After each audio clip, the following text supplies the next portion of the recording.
Демарш у ПАРЄ. Делегації з Грузії та країн Балтії бойкотують офіційне відкриття осінньої сесії Парламентської асамблеї Ради Європи. Так виступають проти повернення Росії і заразом підтримують Україну.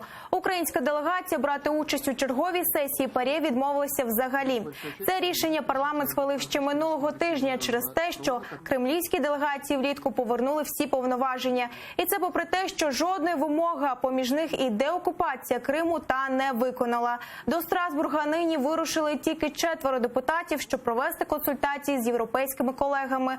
Домовилися, зокрема, провести засідання президентського комітету ПАРЄ в Києві. Про це АТР розповів один з членів делегації Олексій Гончаренко. Каже, питання щодо ситуації з кримськими татарами на окупованому Росією півострові звучатиме під час осінньої сесії, але українці в дебатах участі не братимуть.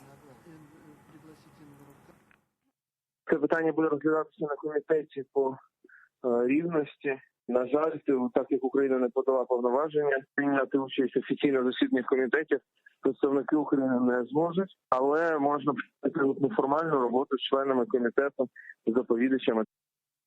Діалог і співробітництво з українською делегацією є особливо важливим для мене і для всіх нас, адже Україна є країною-членом нашої організації. Україна може розраховувати на нашу повну підтримку. Тож я розчарована, що український парламент не подав повноваження своєї нової делегації до відкриття цієї сесії.